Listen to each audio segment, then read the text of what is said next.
समन्ता चक्रवालेषु अत्रा गच्छन्तु देवता सद्धम्मं मुनिराजस्य सुनन्तु सग्गमोक्खदं धम्मस्सवनकालो अयं बदन्ता धम्मस्सवनकालो अयं बदन्ता धम्मस्सवनकालो अयं बदन्ता नमो तस्स भगवतो अरहतो सम्मा सम्बुद्धस्स नमो तस्स भगवतो अरहतो सम्मा सम्बुद्धस्स नमो तस्स भगवतो अरहतो सम्मा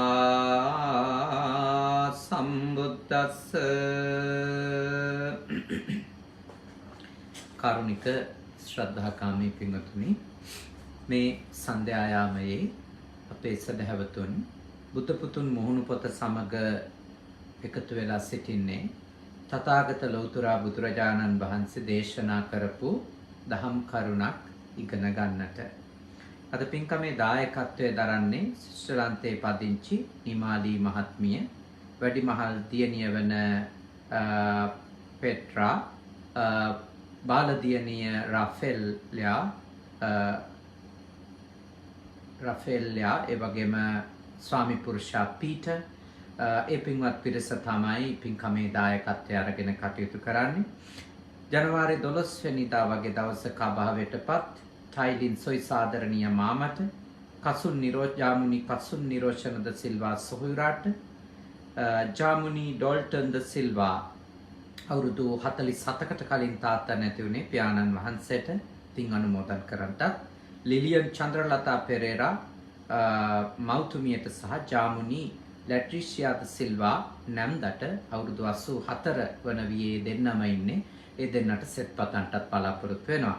ඒ වගේම පීටර් මහත්මාණන්ගේ තමන්ගේ ස්වාමි පුරුෂයාගේ විශේෂයෙන්ම ආදරණීය අම්මා දෙසැම්බර් මාසයේ 31 වෙනිදා අවුරුදු 94ක් ආයුෂ භුක්ති විඳලා අභාවයටපත් වුණා. අද උදේ ශ්‍රීලංකාවේ වෙලාවෙන් 9:15ට තමයි ආදාහනය කරන්නේ. එලිසා බෙට් චාට් මැතිනිය එතුමියට පින් අනුමෝදන් කරන්නටත් එතුමිය තමන්ගේ මවට සමානම ආදරණීය මාතාවක් කියන එක නිමාලී නෝනා මහත්මිනිය සඳහන් කරලා තියෙනවා. ඒ ඇත්තන්ට පින් අනුමෝදන් කිරීමේ උදාර සිතුවිල්ලෙන් තමයි මේ උතුම් පින්කම මේ විදියට සංවිධානය කරගන්නේ.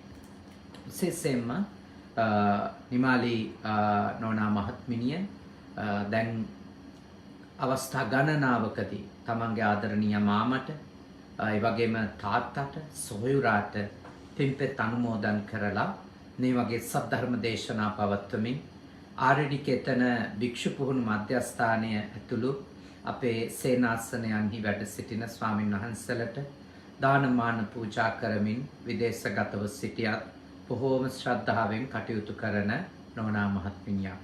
ඉතින් එතුමිය බොහෝම ශ්‍රද්ධාවෙන් ගෞරවයෙන් යුක්තව මෙවරත් තමන්ගේ ජීවිතයට මහා ආලෝකයක් වුණු මාමටත් ආදරණීය පියාණන් සොහොයුරා ඇතුළු සියලු දෙනාට වගේම තමන්ට දෙවෙනි අම්මා කෙනෙක් වුණු ස්වාමි පුරුෂයාගේ ආදරණීය මෞතුමිය ස්විස් ජාතික නෝනා මහත්මිනියක් එතුමියට පින් දෙන්නත් විශේෂයෙන් මේ පින්කම සූදානම් කරගත්තේ. ඉතින් පින්වතුනි අද ඔයත් හැම කෙනෙක්ම මෙතෙන් ඉඳලා තථාගතයන් වහන්සේ දේශනා කරපු උතුම් ධර්ම කරුණක් අහුම්කම් දෙන්නටයි සූදානම් වෙන්නේ. අද මම ඔබත් එක්ක සාකච්ඡා කරනවා අපේ අවබෝධයට අපිට දේවල් අවබෝධ කරගන්න ඇහෙන දේවල්, කියවන දේවල්, දකින දේවල් අපට නිවැරදිව අවබෝධ කරගන්න තිබෙන මානසික බාධා පිළිබඳව ඔබත් එක්ක සාකච්ඡා කරන්නට ඕනි කියලා අප කල්පනා කරා. මානසික බාධා. දැන් කෙනෙකුට ඉස්සරනම් තිබුණු එකම ක්‍රමවේදය ඥානය දියුණු කර ගැනීම සඳහා අහුම්කම් දීමනේ. අහුම්කම් දීම තමයි ප්‍රඥාව දියුණු කරගන්නට තිබුණු හොඳම සහ එකම ක්‍රමය පෙර. එකෙන් අදහස් වෙන්නේ නැහැ ඒ ක්‍රමය අදට දැන් අවලංගුයි කියලා. අදටත් ඒ තථාගතයන් වහන්සේ ජීවමාන සමයේ තිබුණු සුත කියලා හඳුන්වපු අහුම්කම් දීම අදටත් මා විශ්වාස කරනවා අතිශයින්ම වළංගුයි. තාම වළංගු කාරණයක් දේවල් අවබෝධ කර ගැනීම සඳහා අහුම්කම් දීම. ඇහෙන්නේ නිශ්ශබ්ද වුණා. අපි නිතර බුද්ධ පුතුන් මුහුණ පොතේ ඔබට sannivedanaya කරන දෙයක් තමයි නිහඬ වෙන තරමට ඇහෙන්න පටන් ගනී කියන එක. ඒක තමයි යථාර්ථය. නිහඬ වෙන තරමට ඇහි. දැන් මේ නිහඬ වීම සිද්ධ කර ගන්න ඕනේ කොතනින්ද? මනස ඇතුලේ. බාහිර නිශ්ශබ්දතාවයත් උදව්වක්. ඒක උදව්වක්නේ. බාහිරව හොඳ නිහඬියාවක් තියෙනකොට දේවල් ඇහෙන්න ඉතාම උදව්වක්. ඒකේ sannivedana උපකරණ වලින් හෝ බාහිර පරිසරයෙන් හෝ අපිට බාධකයක් නැත්තම් දැන් මම ඔබට තාක්ෂණය ඔස්සේ බුද්ධ පුතුන් මුහුණු පොතෙන් මේ ජංගම දුරකථනයක් පාවිච්චි කරලා සජීවීව මේ දේශනාව කරනකොට සමහර වෙලාවට මොනවද මේ දුරකථන මාර්ග අවහිරතාවයක් ඇති වුණොත් අන්න ශ්‍රවණයට බාධාවක් සිදු වෙනවා. ඒක බාහිර බාධා. බාහිර බාධා තියෙනවා. දේවල් අහුම්කම් දෙති අපට බාහිර බාධා එනවා. හැබැයි අපි හිතුවට අපට දේවල් අවබෝධ නොවෙන්නේ ඇත්තටම දේවල් හරියටම ග්‍රහණය නොවෙන්නේ මේ බාහිරින් තියෙන බාධා නිසා කියලා. ඇත්තම කාරණේ තමයි අපට දේවල් තේරෙන්නේ නැති ප්‍රධානම හේතුව වන්නේ අභ්‍යන්තරික බාධා. අභ්‍යන්තරික බාධා තමයි අපට දේවල් අවබෝධ කරගන්නට දුෂ්කර කරන නැත්නම් බාධා කරන ප්‍රධානම කරුණ. මොනවද අභ්‍යන්තරික බාධා? පළවෙනි එක තමයි ද්වේෂය. අපිට දේවල් අවබෝධ කරගන්නට බාධා පමුණුවන පළවෙනිම කාරණේ තමයි මානසික බැරියර් එක නේ. මානසිකව අපට වැටෙන බාධකය තමයි මතක තියාගන්න ද්වේෂය. ද්වේෂය පළමුවෙන්ම අහුම්කම් දීමකදී දේවල් තේරුම් ගන්න උත්සාහ කරන කෙනෙකුට ද්වේෂය කොයි විදිහටද බාධකයක් වෙන්නේ? පළවෙනිම දේ තමයි දේශකයා සම්බන්ධව ඇති කරගත්තු ද්වේෂයක් තියෙනවා නම් දේශනාව තේරෙන්නේ නැහැ. මේක ඉගෙන ගන්න පුතාලටත් හරි වැදගත්. දෝනිලට ඉගෙන ගන්න ළමයින්ට අපේ දරුවන්ට හරි වැදගත්. ඔබ ගුරුතුමා සම්බන්ධව ගුරුතුමිය සම්බන්ධව මේ වෙලාවේ ඉන්නේ තරහෙන් නම් ගුරුවරු ගැන අපිට තරහ ගින් තියෙනවානේ. අපිට තරහ ඇති වෙච්ච වෙලාවල් තියෙනුනේ මටත් තියෙනවා මං හිතනවා ඔබටත් තියෙනවා කියලා. එහෙම තිබිලා තියෙනු දැන් නැහැ. ඉස්සර තිබිලා තියෙනවානේ. සමහර වෙලාවට මගේ ලොකු ආම්තුරු වෙන කෙනෙක් කරපු වැරදි වලට මට දඬුවම් කරලා තියෙනවා. ඉතින් වෙන කෙනෙක් කරපු වැරද්දට මට දඬුවම් කරාම මට ඒ සම්බන්ධව ද්වේෂයක් ඇති වෙලා තියෙනවානේ. තරහ ඇති වෙනවා මට. එහෙම තරහ ඇති වෙනකොට සිද්ධ වෙන දේ තමයි මට ලොකු හාමුදුරුවෝ කියන ඉතාම වටින දේවල් වුණා තේරෙන්නේ නැහැ. මොකද මගේ ඇතුලේ දවස් දෙකක් යනකම් මට නිකම් බැන්නා. මං කිසි වැරද්දක් නොකර බැන්නා. මං කරපු දෙයකටද මට දඬුවම් කරේ. මට මම කිසිම සම්බන්ධයක් නැහැ. එක එක්කෙනාගේ කේලම් අහලා විවිධ කරුණුනේ විවිධ දේවල් අපි හිත අපිට දේවල් කියලා දෙන්න එන ගුරුවරයා සම්බන්ධව තරහව ද්වේෂය ඇති කරගත්තු අවස්ථා තියෙනවා. මටත් තියෙනවා.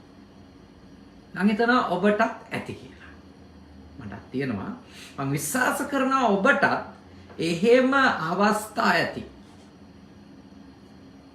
දැන් එහෙම ලොකු හාමුදුරුවෝ සම්බන්ධව ද්වේෂයෙන් ඉඳපු අවස්ථාවල මට වෙච්ච හානියක් තමයි ලොකු හාමුදුරුවෝ sannivedanaya කරන්න උත්සාහ කරපු දේ මට අවබෝධ වෙලා නැති අවස්ථා ගොඩක් තියෙනවා. තාම මට අතිශයින් වැදගත් දේවල් කියලා දුන්නට ඒවා ඇහෙන්නේ නැහැ. ඇයි? දේශකයා ගැන ද්වේෂයෙන් ඉන්නවා. දේශකයා ගැන ද්වේෂයෙන් ඉන්නවා. එතකොට දේශකයෙකු සම්බන්ධව ද්වේෂයෙන් ඉන්න වෙලාවක ඔබට ඒ දේශකයා කියලා දෙන ඊටාම හරවත් දෙයක්වත් තේරෙන්නේ නැහැ. ගොඩක් අය අහනවා ලංකාවේ මිනිස්සුන්ට හාමුදුරු ගොල්ලා මෙච්චර දේවල් කියලා දීලා තේරෙන්නේ නැහැ කියලා. ඇයි තේරෙන්නේ නැත්තේ? ඇයි මේ මිනිස්සු මෙච්චර බණ අහලත් වෙනස් වෙන්නේ නැත්තේ? ඉතින් අපේ රටේ මිනිස්සුන්ගේ ඇත්ත කතාව මොකද්ද? අපායේ ඉන්නනේ, නිරයේ ඉන්න සත්වය තරම් ද්වේෂ සහගත, ක්‍රෝධ සහගත සිතුවිලි වල නොහිටියත් අපේ රටේ ජීවත් වෙන සාතිශය බහුතරයක් මිනිස්සු දවස ගත කරන්නේ සතුටින්ද තරහෙන්ද? ඔබගේ හිත උත්තර දෙයි. අපේ රටේ මිනිස්සු සාතිශය බහුතරයක් දවස නිමා කරන්නේ පටන් ගත්තට පස්සේදී අවදියෙන් ඉන්න කාලය තුල ඒගොල්ලෝ තරහෙන්, ද්වේෂයෙන්, සමහරු ඊටත් එහා ගිහිල්ලා වෛරෙන් සහ ක්‍රෝධෙන්, තරහින් ද්වේෂයෙන් විතරක් නෙමෙයි වෛරෙන් ක්‍රෝධෙන් ඉන්න පිරිසකුත් ඉන්නවා. වෛරෙන් සහ ක්‍රෝධෙන් ජීවත් වෙන උග්‍ර ලෙස. මේ මිනිස්සුන්ට අපි කියලා දෙන දේවල් අවබෝධ වෙයිද? මේ මිනිස්සුන්ට අපි කියලා දෙන දේවල් තේරෙනවද? තේරෙන්නේ නැහැ. ඒගොල්ලන්ට මේ කියන දේවල් ඇහෙනවා. ඇහෙන්නේ තමන්ට වාසි කෑල්ල. තමන්ට වාසි කෑල්ල හොඳට ඇහෙනවා. තමන්ට අවාසි කියලා තර්ක කරලා වටෙන් හරි ගිහිල්ලා මොකක් හරි එකක් ගන්න පුළුවන් නම් ඒක ඊටත් වඩා හොඳට ඇහෙනවා. ඊටත් වඩා හොඳට ඇහෙනවා. ඇයි? තමන්ගේ තියෙන ද්වේෂය වැඩි කරගන්න ඕන කෑල්ල. අපේ රටේ මිනිස්සුන්ට ධර්මය කියලා දුන්නට, සත්‍ය කියලා දුන්නට, සමාජයේ පවතින යථාර්ථය කියලා දුන්නට නොතේරෙන්නේ ද්වේෂයෙන් ඉන්න මිනිස්සු. බොහෝ අය හරි විදියට රට වෙනස් කිරීම ගැන, රට අලුත් කිරීම, වෙනස් කිරීම ගැන කතා කරනවා, සාකච්ඡා කරනවා, හැලි ලියනවා නේ, Facebook වල කොච්චර දේවල් ලියනවා, දේශන පවත්වනවා. හැබැයි ඒ බොහෝ දෙනෙකුගේ අනුගාමිකයොත් ඉන්නේ ද්වේෂයෙන්, කතා කරන්නේ උග්‍ර වෛරයෙන්. ඒගොල්ලෝ අහන් ඉන්නේ වෛරයෙන්. වෛරයෙන් පිරුණු සමාජයක්. වෛරෙම අවුස්ස ක්‍රෝධයම අවුස්ස දේවල් අවබෝධ කරගන්න කියලා ඔබ හිතනවාද? අවබෝධ කරගන්න. වෛරෙන් පිරුණු මිනිස්සු, ද්වේෂයෙන් පිරුණු මිනිස්සු ඇත්ත සැටියෙන් දකින්නේ නැහැ. ඇත්ත සැටියෙන් දකින්නේ නැහැ. තමන්ගේ වෛරය වැඩි කරගන්න, තමන්ගේ ක්‍රෝධය වැඩි කරගන්න, තමන්ගේ තියෙන දරුණු තරහ වැඩි කරගන්න දේවල් ඇහෙනවා. ඉතින් ඒ ටික වැඩි කරගෙන නටනවා. ඒක තමයි යථාර්ථය. අපේ සමාජය ගොඩාක් බණ ඇහුවත් ඇයි වෙනස් නොවෙන්නේ කියලා අහන ප්‍රශ්නට උත්තරය ඒක. ඇයි මේ කියන දේවල් හරියට තේරෙන්නේ නැත්තේ කියලා? අන්තික ද්වේෂයෙන් ඉන්න අය කිසිම දෙයක සම්පූර්ණ කරුණ අහුම්කම් දෙන්නේ.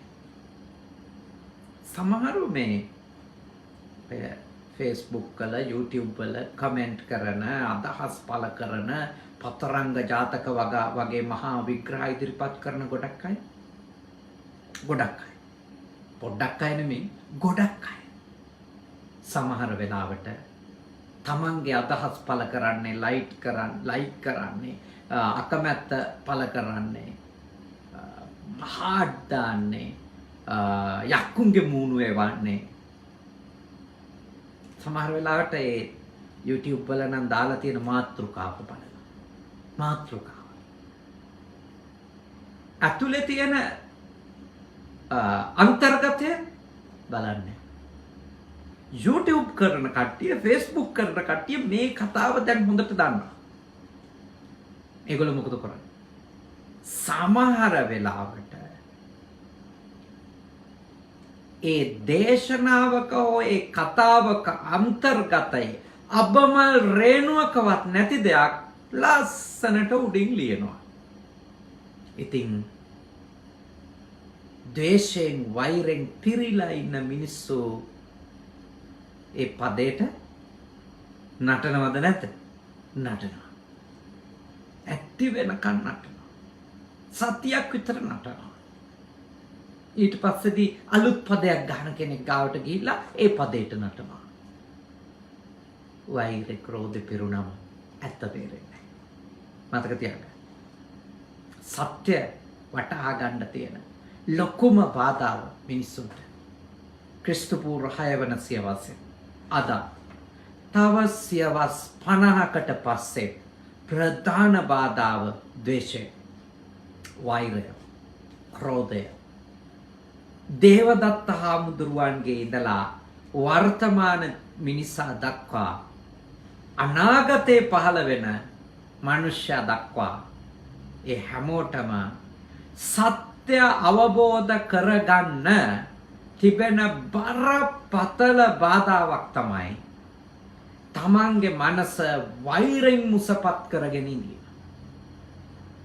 වෛරී සමාජයක සත්‍ය අවබෝධ කරගන්නේ හැම දෙයකටම උත්තර හොයන්නේ, හැම දෙයකටම විසඳුම් හොයන්නේ, තර්ක කරන්නේ, කතා කරන්නේ, ප්‍රතිචාර දක්වන්නේ කොහොමද?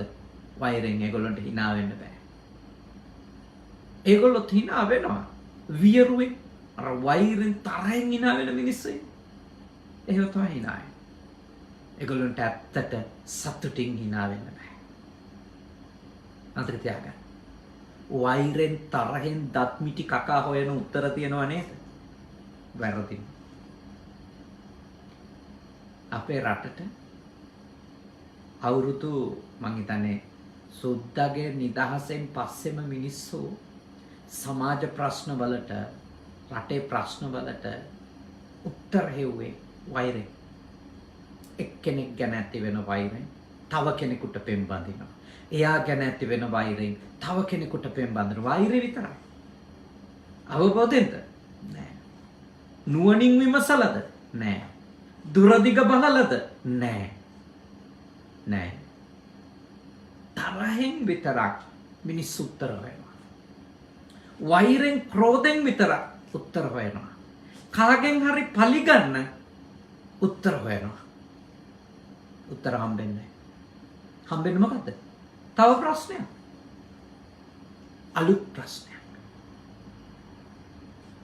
ඒ වෙනුවට වෛරෙන් ක්‍රෝධෙන් දේවල් අවබෝධ කරගන්නවා වෙනුවට බුදුදහම යෝජනා කරනවා. සිහිනුවණින් ඇත්ත ඇති සැටියෙන් දැකලා ප්‍රඥාවෙන් දේවල් අවබෝධ කරගන්න උත්සාහ කරන්න. ඒකට නම් කියන කෙනාට වෛර කිරීම වෙනුවට කියන දේ අහන් ඉන්න. කියන දේ අහන් ඉන්න. කොහොමද අහන් ඉන්නව? යෝනිසෝ මනසිකාරයෙන්. ඔබ යමක් කියවන්න ඕන. කියවන්න ඕන කොහොමද? කියවන්න පටන් ගත්ත තැන ඉඳලා ඉවර වෙන තැන දක්වාම එළඹ සිටි සිහිනුවණින්. ඒකට කියනවා යෝනිසෝ මනසිකාරයෙන් දේවල් කියවීම. දේවල් ලැහුම්කම් දීම. දේවල් නිරීක්ෂණය කිරීම. තරහෙන් අහුලනකොට තරහ වැඩි කරගන්න කැලිය අහුල ගන්න පුළුවන්. තරහෙන් කියවනකොට මේ කියලා තියෙන්නේ කියලා කැලක් අල්ල ගන්න පුළුවන්. තරහෙන් කියවුවොත් එහෙමයි. තරහෙන් ඇහුවොත් එහෙමයි. තරහෙන් බැලුවොත් එහෙමයි. ඔබ දැන් ඔබ අකමැති ඔබ ද්වේෂ කරන කෙනෙක් දිහා බලන්නකෝ. හොඳට මොන බලන්න. එයා ඇවිදින දිහා බලන්නේ. ඔබ ද්වේෂ කරන කෙනෙක්. ඔබ තරහින් ඉන්න කෙනෙකුට. ගමන ඔබේ තරහ තව වැඩි කරනවා. සාමාන්‍ය විදියට යන එක්කෙනාට ගැන උනත් හිතෙන්නේ මොකද්ද? මගේ පැත්තට කැස්සුවද කොහෙද? සමහර වෙලාවට ඔබ දේශෙන් වෛරෙන් ඉන්න කෙනෙක් යම් පැත්තක් බලාගෙන යනවා. ඔබත් ඒ පැත්තේ හිටියොත් ඔබට හිතෙනවා මං දිහා බැලුවා. අමුතු විදියට බැලුවා. ඒ බැල්ම දකිනකොට මෙයා මේ මට පිටිපස්සෙන් ඉඳපු කෙනෙක් දිහා බැලුවද කියලා හෝ මං ආසන්නේ ඉන්න කෙනෙක් දිහා බැලුවද කියලා හෝ ඒව ගැන අදහසක් නැහැ. මං දිහා බැලුවා. අමුතුවට බැලුවා. මතක තියාගන්න. වෛරේ ක්‍රෝධේ පිරුණු මිනිස්සු දකින දෙයින් වෛරේ ක්‍රෝධෙම වැඩි කර ගන්නවා. අහන දෙයින් වෛරේ ක්‍රෝධෙම වැඩි කර ගන්නවා. කියවන දෙයින් කියවලා තව ටිකක් වැඩි කර ගන්නවා. ඉතින් හිතන්න මේ සසරෙන් ගැලවෙන එක කොච්චර අමාරුද කියලා. නේද? සසරෙන් ගැලවෙන එක කොච්චර අමාරුද? කොච්චර දුෂ්කරද? සමහර ලස්සන උදාහරණ තියෙනවා කියන්න. ඒවා මම තව මාස කීපයක් ගිහිල්ලා කියන්නම්කෝ. ඔහොම යන්කෝ. සමහර උදාහරණ තියෙනවා. ඒ උදාහරණ එච්චරටම වටිනා දේවල් තේරුම් ගන්න. ප්‍රඥාවන්ත වෙන්න. වෛරය තියෙන මිනිහට, ක්‍රෝධය තියෙන මිනිහට කිසිවක් අවබෝධ වෙන්නේ නැහැ. ඉඳ එක වෙහෙර විඳ දහම් මනහර සිඳ බිඳ දුක් සසර අහෝ දෙව්දත් නොදිටි මොක්පුර. එකම පන්සලේ හිටියා. බුදුරජාණන් වහන්සේම දේශනා කරපු බණ ඇහුවා. සසර දුක් නිමා කරලා දේවදත්ත හාමුදුරුවෝ නිවන් දැක්කේ නැහැ. ඇයි? වෛරය. අහන් ඉන්න ආරම්භ කරන්නෙම පටන් ගන්නෙම වෛරයෙන්. ඇහෙන්නේ. ශ්‍රවණ බාධා නේද? ශ්‍රවණ බාධා. දේශකයාට ද්වේෂ කරනකොට දේශනාව තේරුම් ගන්නට විශාල බාධාවක්. ඔබේ දුව හෝ පුතා කියනවා නම් මට ඒ ටීචර් කියන ඒවා තේරෙන්නේ නැහැ. ඔබ දුව හෝ පුතා එක්ක ගැඹුරින් සාකච්ඡාවක් කරන්න සමහර විට ඔබට එයාගේ කටින් ටිකක් හොඳින් කතා කළොත් එළියට එයි. එයා දිගු කාලයක් තිස්සේ ඒ ටීචර්ට කැමති නැති බව. කැමක හේතුවක් ලෙස එන්න පුළුවන්. ඒ කියන්නේ කියන්නාට කැමති නැති බව. කියවෙන්න පුළුවන්. හොඳට සාකච්ඡාවක් කළොත් පොඩි දරුවෙක් එක්ක ඒ ටීචර්ට කැමති නෑ කියන එක කියවෙයි. මුලින් කියන්නේ මට තේරෙන්නේ නෑ, මට බෑ, මට ඒක අමාරුයි. හැබැයි මතක තියාගන්න ඒක එක්ක ඔබ මෙයාට අමාරුයි, මෙයාට දුර්වල ළමයෙක් වෙන්න නැති, මෙයාට බැරුව ඇති, එක්ක මෙයාට අපල වෙන්න නැති. ඔවා හිතන්න එපා. එයාත් එක්ක කතා කරන්න. එයාත් එක්ක කතා කරනකොට ඔන්න ඔබගේ ගාවට ඒවි. ඔබගේ ඉස්සරහට ඒවි. ඇත්ත හේතුවක්. ඇත්ත ප්‍රශ්නයක්. ඔබේ දරුවාට තියෙන. ඔබේ දරුවා පීඩා විඳින කාරණාවක ඇත්ත සුල මුල එළියට එන්න පටන් ගන්නවා. එයා ගුරුවරයාට අකමැති නම්, ගුරුවරයා එයාගේ මනස ප්‍රතික්ෂේප කරන කෙනෙක් නම්, එයා ප්‍රිය නැත්තම් එයාට දේවල් කියලා දෙන ගුරුතුමාට, ගුරුතුමීට එයාට ඒ විෂය තේරෙන්නේ නැති වෙන්න පටන් ගන්නවා. මට වෙලා තියෙන හින්දා මම කියන්නේ. ගොඩක් වෙලාවට ඉංග්‍රීසි භාෂාව, මම කලිනුත් මේ උදාහරණ කියලා තියෙනවා. ඉංග්‍රීසි භාෂාව නොතේරෙන්න, එය අවබෝධ නොවෙන්න මට බලපාපු ප්‍රධානම හේතුවක් තමයි, ඒ කියන්නේ පාලි ඉගෙන ගත්තා නම් හොඳට, සංස්කෘත කියන භාෂාව ඉගෙන ගත්තා නම් හොඳට නේද? මතක තියාගන්න, අපට ඉංග්‍රීසි භාෂාව බැරි වුණේ ඇයි? ප්‍රධාන හේතුව තමයි මට නම් දේශකයාට ද්වේෂ කිරීම. දේශකයාට ද්වේෂ කිරීම. ඒක මතක තියාගන්න. ඉංග්‍රීසි සර් එක්ක පොඩි කෝන්තර පොඩි කාලේ එයා කරපු පොඩි අකටයුතුකම් වලට දේවල් ඔළුවේ තියන් ඉන්නවා. මම ඔබට සිහිපත් කරනවා, ජීවිතේ අපිට දේවල් මගහැරුනේ ඔන්න ඔය විදිහට. මම ඒවා මතක් කරනවා ඉන්නකම්. ඇයි මට මේක තේරුනේ නැත්තේ? ඇයි මට මේක වටහා ගන්න බැරි වෙන්නේ? අපි අකමැති කෙනෙක් කොච්චර හොඳ දෙයක් කිව්වත් යන්නේ නැහැ. ඒ අකමැත්තේ අන්තය විසින්, ඒ ද්වේෂයේ අගතිය විසින් අපට කිසිම දෙයක තියෙන සත්‍ය වටහා ගන්නට නොහැකි තත්වයක්, මතක තියාගන්න, අනිවාර්යයෙන්ම උදා වෙනවා. ඒක පළවෙනි බාධා. දෙවෙනි බාධා, දේශනයට ද්වේෂ කිරීම. සමහරු දේශකයට කැමති, හැබැයි සමහර කතා කරන විෂයට කැමති නැහැ. දැන් මට සමහර වෙලාවට කැමති අය ඉන්නවා, හැබැයි මම ඒගොල්ලෝ විශ්වාස නොකරන, ඒගොල්ලෝ පිළිගන්නේ නැති අදහසක් කිව්වොත් ඒකට ද්වේෂ කරනවා. එතකොට ඒගොල්ලෝ අකමැති වෙන්නේ, මතක තියාගන්න, ඒගොල්ලෝ වෛර කරන්නේ මං කියන කරුණට. මං කියන කරුණට වෛර කරනකොට මම කියන දේ තේරෙන්නේ නැතු යනවා. මම කියන කරුණට වෛර කරනකොට මම කියන දේ තේරෙන්නේ නැහැ. කරුණට වෛර කරනවා. මේ ආන්දරුගේ දේශනා හරියන්නේ නැහැ. මං කැමති නැහැ මේ ආන්දරුගේ දේශනා. මං වෛර කරනවා. තේරෙන්නේ. ඉතින් බුදුරජාණන් වහන්සේගේ දේශනාවට වෛර කරපු කොච්චර හිටියද? මොන තරම් හිටියද නේ? අර මේ එක කාන්තා මගන්දියානේ. මහගන්දියා බුදුරජාණන් වහන්සේට වෛර කරේ. බුදුහාමුදුරුවන්ගේ දේශනාවේ රූපයෙහි තියෙන අනිත්‍ය බව සාකච්ඡා කරනවා. රූපයේ තියෙන පිළිකුල් බව සාකච්ඡා කරනවා. අපි මේ රූපයට තියෙන ඇලීම කියන්නේ අපේ මනසේ තියෙන සංකල්පයක් විතරයි කියලා බුදුරජාණන් වහන්සේගේ දේශනාවේ සාකච්ඡා කරනවා.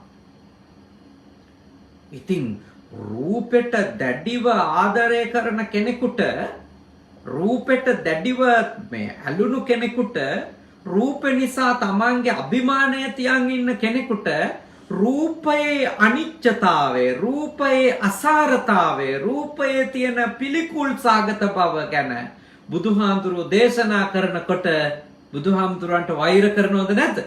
වෛර කරනවා. මාගන්දියා වෛර කරේ එකයි. බුදුහාමුදුරන්ට උපස්ථාන කරන සාමාවතී බිසවටත් වෛර කරේ එකයි. ඒ ඇත්තෝ ඉන්න මාලිගාව ගිනි තියලා දැම්මා. එයයි ඒ දේශනාවට එච්චර වෛර කරනවා. ඒක සත්‍යයට වෛර කරනනේ. සත්‍යයට ද්වේෂ කරන මිනිස්සු මේ ලෝකේ වැඩි. ඒකයි මිනිස්සු දුකින් නිදහස් නොවි මේ සසරේ මෙච්චර සැරිසරන්නේ. අපි බොහෝ දෙනෙක් මේ සසරේ සැරිසරන්නේ අපිට සත්‍ය ඇහිච්ච වෙලාවල් වල අපි සත්‍යයට ද්වේෂ කරලා සත්‍ය අවබෝධ කරගන්නවා වෙනවට. සත්‍යයට වෛර කරලා සත්‍යයට ක්‍රෝධ කරලා සත්‍යයට ක්‍රෝධ කරනවා සත්‍යයට වෛර කරනවා. ඔය ආගම් ඕනි නෑ ආගම් විශ්වාස කරන්නේ අපි බුදුන් දහම් සංගම් විශ්වාස කරන්නේ නැහැ කියලා කියන මිනිස්සු ඒ මිනිස්සුන්ට ඒගොල්ලෝ විශ්වාස නොකිරීම ප්‍රශ්නයක් නැහැ. හැබැයි ලංකාවේ ඉන්න එහෙම අයගේ ස්වභාවය තමයි වෛර කරනවා. ආගම් වලට වෛර කරනවා. ආගම් වලට දැඩි ලෙස ක්‍රෝධ කරනවා. ඉතින් ඒ ශාස්ත්‍රවරු බුදුහාමුදුරුවෝ වේවා වෙනස් ශාස්ත්‍රවරයෙක් වේවා කියලා දීපු තාම වටින දේවල් ඒගොල්ලෝ පිළිගන්නවද? පිළිගන්නේ නැහැ. පිළිගන්නේ නැහැ. ඒගොල්ලන්ට තේරෙන්නේ නැහැ. ඒවයි කොච්චර හොඳ දේවල් තිබුණත් ඒගොල්ලන්ට වැටහෙන්නේ නැහැ. ඇයි? දැන් ලෝකේ නම් ඉන්න නිරාගමික කියන මිනිස්සු වෙන කොටසක් ඒගොල්ලෝ අනුන්ගේ ආගම් අදහන මිනිස්සුන්ට හිංසා කරන අය නෙමෙයිනේ. ලෝකින් අය. දැන් අපේ වගේ සමාජවල එවැනි තලයන්ට ගියපු අය අනිත් එක්කෙනාගේ විශ්වාසයට වෛර කරනවා. වෛර කරනකොට ඒක තේරුම් ගන්න බෑ. ඒක හොඳ දෙයක් තියනවද කියලාවත් අහන් ඉන්නේ නැහැ. ඒක කියවන්නේ නැහැ. ඒ දර්ශනය එහි උගන්වන දහම වටහා ගන්න නැහැ. වටහා ගන්න නැති මිනිස්සු වෛර කර රණ්ඩු කර ඉන්නවා විතරයි. ඒක තමයි ලංකාවේ නම් ප්‍රවණතාවය මේක. ඒක හොඳට තේරුම් ගන්න. ඒ හොඳට අවබෝධ කරන් ජීවත් වෙන්න ඕන දෙයක්. ඊළඟ ප්‍රවණතාවය. වෛර කර. ක්‍රෝධ කර. තේරුම් ගන්න. කවදාකවත් මේ මිනිස්සු තේරුම් ගන්න. ඊළඟට ඔබ බලන්න ඔබ සමහර විෂයන්ට තියෙන අකමැත්ත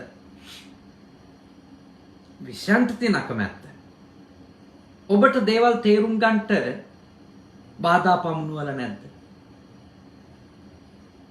අපේ ඔළුවේම කෙටිච්ච සමහර විෂයන් තියෙන්නේ එක්කෙනාගේ වෙනස්. මං කැමති නෑ මේකට. මං ආස නෑ මේ විෂයට. කියන අය ඉන්නවා. යාට ඒක තේරෙන්නේම නෑ. ධම්ම කාමෝ භවං හෝති ධම්ම දෙස්සී පරාභවෝනේ. ධර්මයට අකමැති ධර්මයට දේශ කරන අය දිදුලනවද පිරිහෙනවද? පිරිහෙනවා කියලා භාග්‍යවතුන් වහන්සේ දේශනා කළේ. ධර්මයට ද්වේෂ කරන කෙනා කර්මය පිළිගන්නවද? කර්මය තේරුම් ගන්නවද? නැහැ. කර්ම විපාකය තේරුම් ගන්නවද? නැහැ. මෙලොව ගැන තේරුම් ගන්නවද? නැහැ. පරලෝක ගැන විශ්වාස කරනවද? නැහැ. කුසල අකුසල? නැහැ. කිසිවක් ඒගොල්ලන්ට තේරෙන්නේ නැහැ. ඒගොල්ලෝ ධර්මයට වෛර කරනවා. ඒගොල්ලන්ට ඒක අවබෝධ වෙන්නේ නැහැ.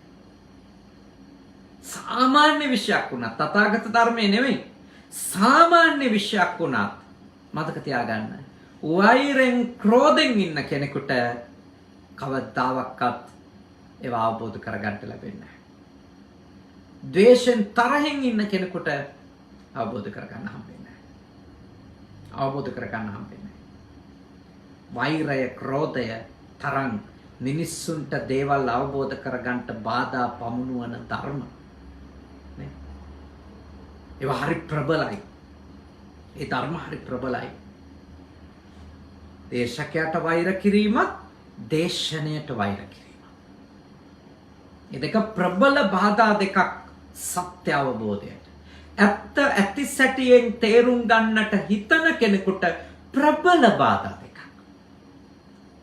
දේශකයාට ද්වේෂ කිරීමත් දේශනයට ද්වේෂ කිරීමත්. හොඳට ඒ කරුණු දෙක තේරුම් ගන්න ඕනේ. ඒක ප්‍රධාන දෙකක්. දේවල් අවබෝධ නොවන. තුන්වෙනි කාරණේ තමයි යම් කිසි කෙනෙක් උග්‍ර ලෙස දැඩි ලෙස උපත්තියෙන්ම අඥානද දැන් සමහර අය ඉන්නවා උපතින්ම ප්‍රඥාව වැඩෙන්නේ නැති අය ඉන්නවා නුවණ වැඩෙන්නේ නැති අය ඉන්නවා එහෙමයි මනුස්ස වෙලා ඉපදෙන්න පුළුවන් නමුත් එයාලගේ නුවණ දියුණු කරන්න බෑ බොහොම අමාරුවෙන් වීරය කළොත් බොහොම සුළු දේවල් ප්‍රමාණයක් පුහුණු කරගන්න නිකන් අර අපි සත්තුන්ට සමහර දේවල් පුහුණු කරන්න ඒ වගේ තාම සුළු දේවල් ප්‍රමාණයක් පුහුණු කරගන්න පුළුවන් ගැඹුරු කාරණා තෝරලා දෙන්න වටහා ගන්න බැරි අය ඉන්නවා. ඒගොල්ලන්ට එක්ක කායික ප්‍රශ්න. උපත්යේ ඉඳලා මොලේ සමහර ආබාධ එක්ක ඇහෙන්නේ නැහැ. ශ්‍රවණ භෞතික මේව ඇහෙන්නේ නැති බාධක. පේන්නේ නැහැ. එක්කෝ මේ දේවල් දැනෙන්නේ නැහැ. අල්ලලවත් තේරුම් ගන්න බෑ. එහෙමයි ඉන්නවා. ඒක උපත්තියෙම ආබාධ සහිතව ඉපදිච්ච අයට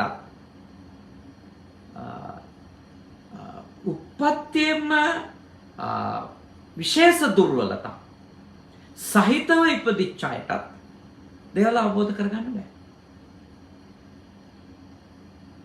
දැන් සමහර අයගේ උපත්තියෙන් එම භෞතිකව මුකුත් පේන්නේ නැහැ. හැබැයි ඉතින් උපත්තියෙන්ම තියෙන්න පුළුවන් නුවණ බුද්ධිය දියුණු නොවන ප්‍රශ්න තියෙන්න පුළුවන් උපතින් ඉඳලා. කොයාට එකට වීරය කරන්න හිතෙන්නේ නැහැ. එහෙම නැත්නම් ඒක සංසාරික මොකක් හරි හේතුවක් ඇති. එහෙමයි ඉන්නවා. හොඳට ඇඟපතක් තියෙනවා, කම් දෙකක් ඇහෙනවා, ඇස් දෙකක් පේනවා. හැබැයි සමහරව ඉන්නවා මෝහ චරිත. අත් වශයෙන්ම ඒක මේ ධර්මයට අනුව කිව්වොත් මෝහ චරිත කියලා කියන්න පුළුවන්. එහෙමයි ඉන්නවා. හැබැයි මතක තියාගන්න බුදුදහම මෙයා මෝහ චරිතයක් කියලා මෙයා උපත්තියේ ඉඳලම අනුවණයි කියලා එයාව අතාරින්නේ නැහැ. එයා අතාරින්නේ නැහැ. වගේ අයට දේවල් අවබෝධ කරන්න වෙනම ක්‍රමවේද පාවිච්චි කරන බුදුදහම. දැන් මම දැක්ක පහුගිය දවසක ලංකාවේ එක තරුණ ළමයෙක් අත්අඩංගුවට අරගෙන තිබුණා. එයා ලක්ෂ 50කට අධික මූල්‍ය වටිනාකමකින් යුක්ත ක්‍රෙඩිට් කාඩ් වලින් එයා විදේශීය රටවල් වල පාවිච්චි වෙන මම හිතන්නේ මොකක් හරි ක්‍රෙඩිට් කාඩ් වලින් එයා භාණ්ඩ ඇනවුම් කරලා මේ ලංකාවේ මේ හලාවත බිංගිරිය පැත්තේ මේ ගොඩක් පිටිසර ගමක ළමයි. ඒ ළමයා ගැන කියනවා අධ්‍යාපනය එයා විෂයන් දෙකක් තමයි සමත්. හැබැයි ජාත්‍යන්තර මූල්‍ය සොරකමක් කරන්න මුදල් වංචාවක් කරන්න එයා කටයුතු කරනවා. දැන් බලන්න පාසල් අධ්‍යාපනය ඇතුලේ විෂයානුබද්ධ අධ්‍යාපනය ඇතුලේ එයාට දක්ෂයෙක් වෙන්න එයාට ඉහළට යන්න එයාට බැරි වෙලා තියෙනවා. හැබැයි එයා YouTube එක දිහා බලාගෙන තමයි මම දන්නේ නැහැ හරියටම එහෙම එච්චර ලොකු වංචාවක් කරන්න ඉගෙන ගත්තේ. දැන් ඒ ළමයා හොරකම් කරපු එක එවැනි සොරෙක් වීම තාම නරක දෙයක් නේ. හැබැයි මම හිතන එක තමයි දැන් ඒ ළමයාට එයාගේ තියෙන කුසලතාවය එයාගේ තියෙන දැනුම හරි විදියට අවදි කරගන්න පාසලේදී බැරි වෙලා තියෙනවා. දහම් පාසල යන ගියපු ළමෙක් නම් දහම් පාසලේදී නොහැකි වෙලා තියෙනවා.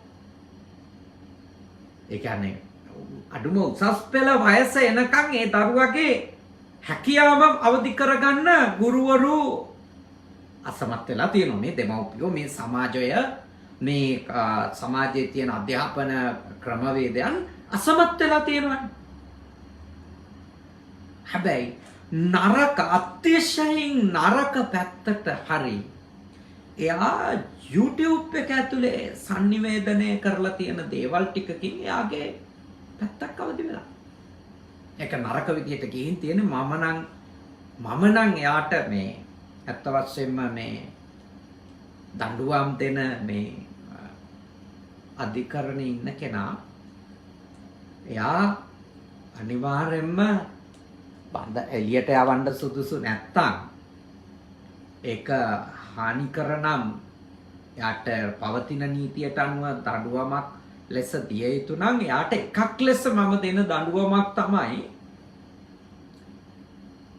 එයාගේ මොළය හරි පැත්තට දියුණු කරන්න ගුරුවරු යොදලා යාට උගන්වනවා. ඒ කියන්නේ යාගේ මේ මොළේ හරි පැත්තට අවදි කරන එයා සමහර විට විෂුවල් වලින් ඉගෙන ගන්න කෙනෙක්. මං හිතනවා එයා විෂුවල් වලින් ඉගෙන ගන්න කෙනෙක් කියලා. එයාට ඒක තේරෙන්නේ රූප රාමු වලින්. ඒ කියන්නේ ඒ ළමයාට රූප රාමු වලින් දේවල් බන්ධනාගාරේ තියලා හරි ඉගෙනුවොත් මම විශ්වාස කරනවා විශිෂ්ට සම්පත්දායකෙක් ලෙස අනාගතේ රටට යහපත් පැත්තෙන් නෛතික පැත්තෙන් ඒ ළමයාගේ වැඩක් ගන්න පුළුවන් වෙයි. එහෙම නැතුව ඒ ළමයාටත් හුදෙක් මේකට දඬුවම පොතේ හැටියට මෙච්චරයි තියෙන්නේ. මෙන්න මේ අවුරුදු ප්‍රමාණය විදේශීය මූල්‍ය වංචා කරලා තියෙනවා, ක්‍රෙඩිට් කාඩ් වංචා කරලා තියෙනවා. මෙයාට බරපතල වැඩත් එක්ක මෙන්න මේ ටික තමයි දෙන්නේ කියලා දීලා දාන්න පුළුවන්. එහෙම තමයි දෙන්නේ මම දන්නවා. ඉතින් එන්නේ මොකක්ද? එයාට එතනදී හම්බ වෙනවා එයාගේ දැනුමෙන් වැඩ ගන්න තව නීලකාස හොරු. එයා හරියට මොනිටර් කරේ නැතොත් එයා හරියට හරි පැත්තට මේ හික්මවන්න. එයා ගෙවන බන්ධනාගාර ජීවිතේ හෝ එයා පරිවාසයට නම් යන්නේ ඒ ජීවිතය තුල හරි වැඩපිළිවෙලක් නැති වුණොත් එයා තවත් දරුණු අපරාධවලට කරුණු සකසාගෙන තමයි එන්න ඉඩ තියෙන්නේ. මට ඔබට කියලා දෙන්න ඕනුනේ ඒ උදාහරණේ දැක්ක ගමන් මට හිතුණා මේක සාකච්ඡා කරන්න ඕනි එකක්. මේක අපි කතා කළ යුතු දෙයක්. ඒ කියන්නේ සමහර කෙනෙක් ඉන්න පුළුවන් එයා උප්පත්තියෙන් එක්ක භෞතිකව ෆිසිකලි තියෙන ආබාධිත තත්ත්වයන් නිසා දේවල් තේරෙන්නේ නැහැ. එහෙම නැත්නම් එයාට දේවල් තේරුම් ගන්න බෑ අපේ පන්ති කාමර අධ්‍යාපනය තුළ. අපේ කටපාඩම් කරන අධ්‍යාපනය තුළ. ගුරුවරයෙක් එයාගේ ඉස්සරහා ඉටගෙන යා පුටුවක වාඩි කරලා කියලා දෙන දේශන ක්‍රමය තුළ. ඒ කියන්නේ යාව නේ මොකක්ද? යාව අපි තේරෙන විදිහට අවශ්‍ය ගන්න. යාගේ ඇතුලේ තියෙන ඒ දැනුම, ඒ කුසලතාවය අවශ්‍ය ගන්න බෑ. බුදුහාමුදුරුවෝ මගේ ආචාර්ය උපාධි නිබන්ධනයට මම කරපු විෂය තමයි බුදුහාමුදුරුවන් දේවල් උගන්වන්න පාවිච්චි කරපු ක්‍රමවේද මොනවද කියන එකනේ. භාග්‍යවතුන් වහන්සේගේ දේශනා විලාසයන් ගැන තමයි මම මේ මගේ පරිශ්‍රණය කළේ ආචාර්ය උපාධියට. ඒ නිබන්ධනයේදී මම මේ අන්තර්ගත කරපු ඒකේ සටහන් කරපු එක කරුණක් තමයි චුල්ලපන්තක හාමුදුරුවන්ට උගන්වපු විදිය. තවත් එහෙම මේ අපේ කවුද නන්ද තෙරුන් වහන්සේට උගන්වපු ක්‍රමය හරි වෙනස්. චුල්ලපන්තක හාමුදුරුවන්ට අභ්‍යාසයක් දෙන්නේ නේ. අභ්‍යාසයක් නෙදේ. රජෝහරණන් කිය ලේන්සුවකින් සුදු පාට රෙදි කඩකින් අත පිහිද ඉන්න. ඒක එයාව අවදි කරන්න එතනින්. එයාට ටික දාඩිය දානවා, අත තෙමෙනවා, අතේ තියෙන කුණු දූවිලි අර පිරිසිදු රෙදි කඩ දුර්වර්ණ එකක් බවට පත් කරනවා. අන්න යාට තේරෙන්න පටන් ගන්නවා. මොකක්ද උනේ? මේක කලින් හොඳට තිබුණා. එහෙම උනේ ඇයි? එතනදී බුදුහාමුදුරුවෝ යාට කතා කරනවා. එයාට දීපු අභ්‍යාසය ඇතුලේ තමයි යාව ගන්න ඉස්සරහට. තව කෙනෙකුට මේ දැන් කේමා මගේ මතක විදියට රූපේ සම්බන්ධව ලොකු මාන්නයක හිටපු කෙනෙක්. බිම්බිසාර රජුරුවන්ගේ බිසවක් මම හිතන්නේ මගේ මතක විදියට මේ බෞද්ධ සාහිත්‍යයේ තියෙන කතාවට අනුව. එතකොට දැන් ඒ කාන්තාව රූපේ සම්බන්ධව දැඩි බොහොම මාන්නකාර අදහසක ඉන්න නිසා බුදුහාඳුරුවෝ දේශනා කරන වෙලාවේ උන්වහන්සේගේ තිබෙන ඒ ශක්තියෙන් උන්වහන්සේට පවන්සලමින් ඉන්න සූපී කාන්තාවන් උන්වහන්සේ මවනවා. එහෙම පේන්න සලස්සලා තියෙනවා. ඇය බලන් ඉන්නවා මටත් වඩා ලස්සන දෙන්නෙක් බුදුහාමුදුරුවෝ ගාව පවන්සලනවනේ. තවත් බලන් ඉන්නවා. ටික ටික ඒ කාන්තාව දෙන්නා මැදිවියට එනවා. ඇය තවත් බලන් ඉන්නවා. අයෝවෘත වෙනවා. මහලු තත්ත්වයටපත් වෙනවා. අන්තිමට ඇත්තගෙන වැටෙනවා. විශ්වාස. ඒක අපිට ගන්න තියෙන එකයි. බුදුහාමුදුරුවෝ එතන පාවිච්චි කරන්නේ යම්කිසි දර්ශනයක් මගින් සත්‍ය තෝරලා දෙන එක. එයාව අවබෝධයටපත් කරන්න, එයාව අවදි කරන්න එතන. එයාට දේවල් වැටෙනවා. මට වෙන්නෙත් මේකනේ. මට වෙන්නෙත් මේකනේ කියලා. සමහර වෙලාවට කුඹුරක් පෙන්නලා. සමහර වෙලාවට පිපිච්ච ලස්සන මලක් පෙන්නලා. සමහර වෙලාවට ගලාගෙන යන ගංගාවක් පෙන්නලා. බුදුහාමුදුරුවෝ ඒ රූපරාමු පෙන්නලා දේවල් තෝරලා දෙනවා. ඉතින් සමහර කෙනෙකුට උන්වහන්සේ ගහක් මුල වැඩ හිඳගෙන දේශනාවක් කරාම දේශනාව අවසානයේ පූර්ණ අවබෝධය ලැබෙනවා. හැබැයි සමහරුන්ට එහෙම වෙන්නේ නැහැ. සමහරුන්ට එහෙම වෙන්නේ නැහැ. ඉතින් ඇත්ත වශයෙන්ම මමත් හරිම කැමතියි මේ කියන සමහර දේවල් මේ පරිගණකයක් පාවිච්චි කරලා නැත්නම් මේ ඒ විෂුවල් හදලා මේ ලස්සනට ඒක තිරයක ඔබට මේ කියන ගමන්ම පෙන්වන්න අවාසනාවකට මම පරිගණක තාක්ෂණය සම්බන්ධව කෙනෙකුත් නෙමෙයි බොහොම දක්ෂ. ඒ වගේ දේවල් හදන්න මම දන්නෙත් නැහැ. ඊළඟට ඒ වගේ දෙයකට උදව්වට දිනපතා දේශනාවලට ගන්න පූර්ණ කාලීනයක් ගන්න හැකියාවක් හෝ හැම ක්‍රමයකුත් නැහැ. හැබැයි මම විශ්වාස කරනවා අපි යම් කිසි ආකාරයකට පරිගණකය පුළුල් තිර පාවිච්චි කරලානේ ප්‍රක්ෂේපණ තිර පාවිච්චි කරලා ඒ දත්ත හරියටම මේ රූප සටහන් මාර්ගයෙන් ප්‍රස්ථාර විදියට හෝ එහෙම මොකක් හරි නැත්නම් අපිට යම් කිසි ආකාරයකට දේවල් වෙනස් වෙන විදිය වීඩියෝ එකක් කරලා ඒ මාර්ගයෙන් දේවල් පෙන්නුවොත් දැන් පොඩි ළමයෙකුට උනා දේවල් වෙනස් වීම ගැන ඒ දේවල් මගේ කරලා තියාගන්න බැරි එක ගැන ගොඩක් දේවල් අපිට තෝරලා දෙන්න පුළුවන්. අවාසනාවකට භාග්‍යවතුන් වහන්සේට තිබුණු ඒ අපරිමිත සංසාරික පාරමිතා නිසා ඇති කරගත්තු ඒ උතුම් කුසලයන් මගේ ගාව නැහැ. මම දේශනාව විතරයි කරන්නේ. ඒ නිසා මේක තේරෙන අය වගේම මේක නොතේරෙන අය මම කරන දේවල් කියන දේවල් නොතේරෙන අය බොහෝ දෙනෙක් ඉන්න පුළුවන්. හැබැයි මම යෝජනා කරනවා පාසලක උගන්වන ගුරුතුමියකට ගුරුතුමියෙකුට පුළුවන් නම් යමක් තෝරලා දෙන්න විෂුවල් පාවිච්චි කරන්න. වීඩියෝස් පාවිච්චි කරන්න. මම යෝජනා කරනවා ඒව ක්‍රියාවට නංවන්න. මොකද සමහර කෙනෙකුට තේරෙන්නේ එහෙමයි. හැමෝටම පාඩි කරන් කියෙව්වට තේරෙන්නේ නැහැ. හැමෝටම තේරෙන්නේ නැහැ. ඒකයි එතන තියෙන මේ හානිය නේ. එතන තියෙන ප්‍රශ්නේ එකයි. හැමෝටම තේරෙන්නේ නැහැ. හැමෝටම තේරෙනවා නම් වාසනාවන්තයි. භාග්‍යවන්තයි. හැබැයි අවාසනාවකට තේරෙන්නේ නැහැ. එහිඳයි තාම බුද්ධිමත් වෙන්න ඕන සංනිවේදකයෝ.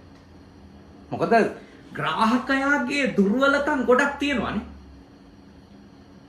මේ ගුරුවරු මම මේ ජපන් භාෂා පාසලට යන වෙලාවල් වලදී මම තේරුම් ගන්න දෙයක් තමයි සමහර වචනවල තේරුම ඒගොල්ලෝ ඉංග්‍රීසියෙන් කියන්නේ නැහැ. නිහුංගෝ ගක්කෝ කියලා උගන්වන ජපන් භාෂා පාසල් වල මම ගියපු එකේ නම් ඉංග්‍රීසි වචනේ ඒගොල්ලෝ කියන්නෙත් නැහැ, ෆෝන් එක ඔබලා බලන්න දෙන්නෙත් නැහැ. මොකද කරන්නේ? සමහර වෙලාවට සමහර වචනයක තේරුම කියලා දෙන්න ඒගොල්ලෝ රඟපානවා. විවිධ විදියට ඒගොල්ලෝ මේ කොළවල ඇඳලා පෙන්නනවා දේවල්. ගොඩාක් පාවිච්චි කරනවා ඒවා. ගොඩාක් පාවිච්චි කරනවානේ. හරීම මේ බුද්ධිමත්. හරීම බුද්ධිමත්. හරි මේ ඒ ගැන්වීම් රටා නිසා තමයි ඉක්මනටම දැන් මෙහෙට අවුරුදු 2ක් ඇතුළත මෙහෙට එන ඉගෙන ගන්න එන දරුවෝ පාසල් වලට එන අය ජපන් භාෂාව ඉතාම ඉහළින් ඉගෙන ගන්නවා. ඒ ඉගෙනීම ක්‍රම ශිල්ප. එන්නේ අවුරුදු 20 18 පහුවෙච්ච ළමයි අලුත් භාෂාවක් ඉගෙන ගන්න එක. එතනදී ගුරුවරු පාවිච්චි කරන ක්‍රමය තමයි වැදගත්. මොකද පුටුවක වාඩි වෙලා දෙයක් කියලා දුන්නටම හැමෝටම තේරෙන්නේ නැහැ. හැමෝටම තේරෙන්නේ නැහැ. ඔබට සීකරනවා. මිනිස්සුන්ට දේවල් තේරෙන්නේ නැත්තේ එක හේතුවක් නිසා නෙවෙයි. ද්වේෂය එක. වෛර ක්‍රෝධ එක. එක්ක දේශකයට එක්ක දේශනයට නේ. ඊළඟට උපත්තියෙන්ම තියෙන බාධා තියෙනවා. ඒවා මේ කායික දුබලතා. හෝ මොළයේ තියෙන දුර්වලකම්. එයාට දේවල් තේරුම් කරන්න අමාරුයි. ඒගොල්ලොන්ට අර අත්‍යවශ්‍ය දේවල් නේ. දැන් මේ රටේ නම් මම දකිනවා ඒ විශේෂ ස්පෙෂල් නීඩ්ස් කියලා ඒ ළමයි ගැන හඳුන්වන්නේ විශේෂ අවශ්‍යතා තියෙන ළමයි. ඒගොල්ලොන්ට පාර පනින්න, බස් එකට නගින්න, ටිකට් එක ගන්න, සුපර් මාකට් එකට යන්න, එකෙන් බඩු ගන්න, ඊළඟට තැපැල් කන්තෝරුවට යන්න, ඒකෙන් වැඩ කරගන්න අන්න ඒ වගේ දේවල් තමයි උගන්වන්නේ. ඒවට උගන්වනවා. ඒවා වෙනුවෙන් ගොඩක් වියදම් කරනවා. ගොඩාක් ගුරුවරු මහන්සි වෙනවා. ඒ කියන්නේ කිසිම ළමෙක් අතහරින්නේ නැහැ. කරුණාව කියන්නේ ඒකනේ. මෛත්‍රිය කියන්නේ ඒකනේ. අපේ සමාජයේ මෛත්‍රිය කරුණාව නෙමෙයි තියෙන්නේ, වෛර ක්‍රෝධ වැඩිපුර තියෙන කියලා මම කිව්වා. වෛර ක්‍රෝධ තියෙන සමාජයක ඔය වගේ දේවල් දියුණු වෙන්නේ නැහැ. කරුණාව, මෛත්‍රිය, ආදරය තියෙන සමාජයක ඒවා දියුණු කරනවා. මොකද හේතුව එහෙම විශේෂ දුර්වලතා ආබාධ සහිත ළමයෙකුට ජීවත් වෙන්න මූලික පහසුකම් ටික සපයනවා, සූදානම් කරන යට උගන්වනවා, පුහුණු කරනවා එයාගේ අනාගත රැකවරණයට. ඒවා මේ සිහි කල්පනාව තියෙන වෛරය, ක්‍රෝධය මත පදනම් වෙච්ච ජීවිත ගෙවන්නේ නැති සමාජයක තමයි ඒ වගේ හැසිරීම, ඒ වගේ විශේෂ ක්‍රම ප්‍රතිපත්ති මම නම් දකින්නේ. මම ඒවා ලෝකේ යුරෝපේ බටහිර රටවල ගොඩාක් දැකලා තියෙනවා. ඒවා අපේ රටේ කවදා හරි ඇති වේවා කියලා ප්‍රාර්ථනා කරන්න ඕනේ. මොකද හේතුව අපි දන්නේ ඒ වගේ දරුවෙක් ඉපදුනාම හංගන්න. දෙමව්පියෝ කරන්නේ හංග ගන්න එක. ලැජ්ජා වෙන එක. බය වෙන එක. ඊළඟට ඒ ළමයාත් එක්ක ඔට්ටු වෙවි තරහෙම මුළු ජීවිතේම ගෙවා දමන එක. සමාජයේ වගේ දරුවෙක් ඉන්නව දැක්කම නංගනම් කියන එක. ඔය ඔක්කොම නේද? අපේ ලංකාවේ කොච්චර හොඳ නේද මිනිස්සු? ඔක්කොම හොඳ මිනිස්සුනේ කතා කරා. දැක්ක අපූර්ව දෙයක්. කඩේකට ගියාලු. මුදලාලි 225ට අම්මමෝ නැතුව බයිනවලු. ඕ කියා බයිනවලු මුදලාලි. ඉතින් මේ එහෙම මේ බනින මිනිහගේ තමයි ඉලෙක්ට්‍රික් කඩුවක් නේ, මොකක් හරි ස්විච් එකක් හරි ප්ලග් එකක් හරි එයා අරගෙන ඇවිල්ලා බලනකොට අර සුද්ධවන්තයා අර 225ට සාප කර කර හිටපු යහපත් පුරවැසියා එයා මොකද කරලා තියෙන්නේ? එයා කරලා තියෙන දේ තමයි අර નિયમિત ඒකට කලින් මේ ඒක ආපු කාලේ ගහපු මිල තියෙනෝනේ ඒකට උඩින් එයාගේ මිලක් ලියලා කොලයක් අහුවා. ඒක අර මිනිහා ගලවලා ඒක Facebook එකට දාලා සුද්ධවන්තයා. යහපත් පුරවැසියා.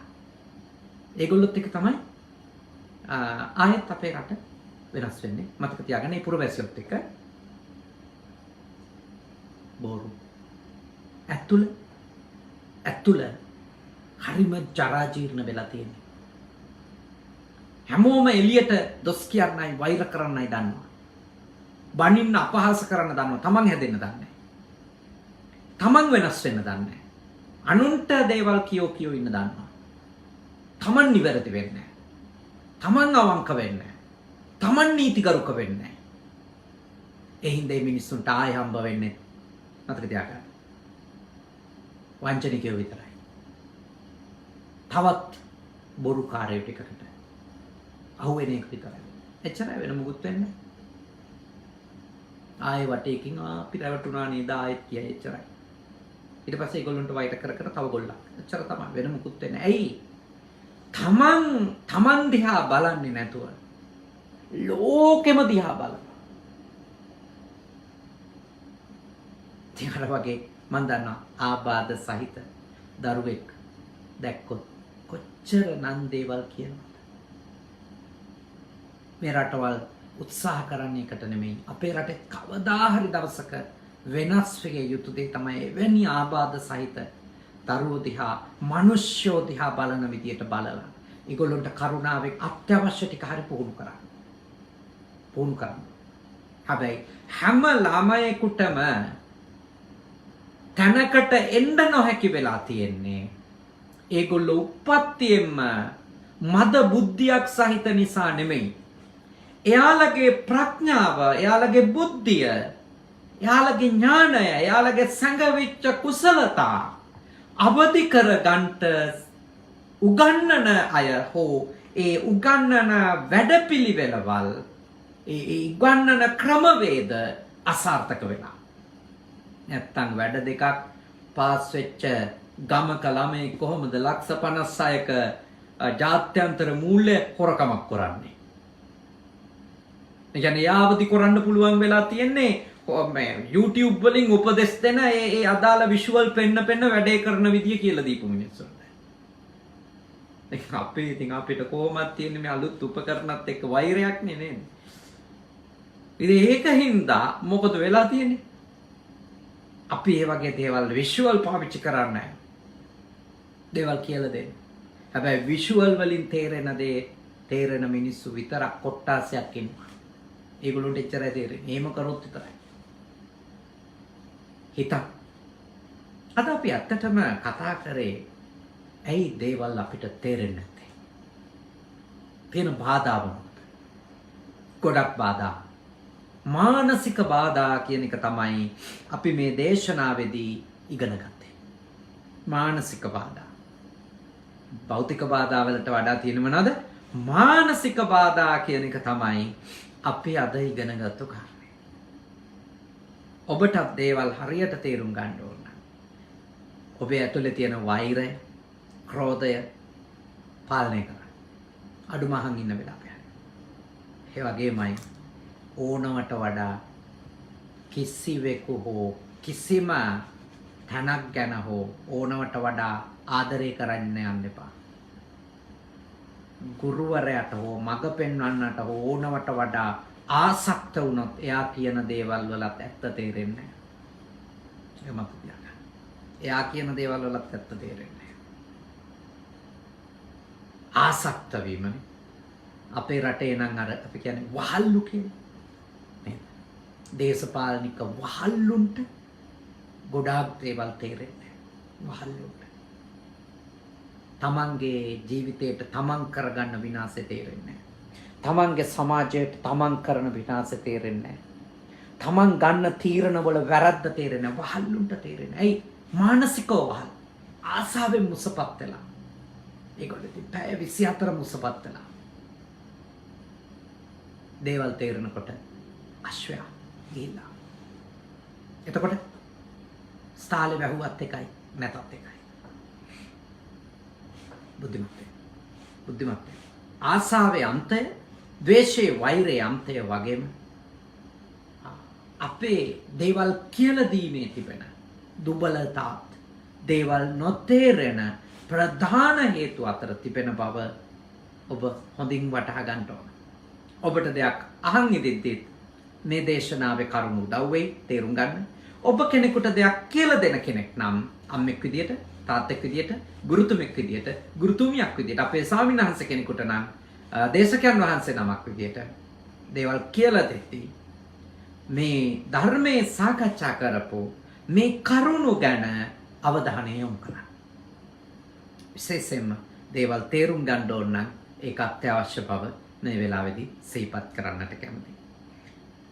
නිමාලි නෝනා මහත්මිනිය, ඒ වගේම ස්විස් ජාතික මහත්මයෙක් පීටර් මහත්මාණන්, ඒ වගේම දියණිවරු දෙපළ පේත්‍රා, රාෆේලා, ඒ දියණිවරු දෙපළ ඊටාම ශ්‍රද්ධාවෙන් යුක්තව අද මේ උතුම් පින්කම සිදු කළා. නිමාලි මහත්මියගේ ආදරණීය මාමා ටයිලින් සොයිසා පියාණන්ට ජනවාරි 12 තමයි ගුණ සමරු දිනේ අද දවසට යෙදෙන්නේ.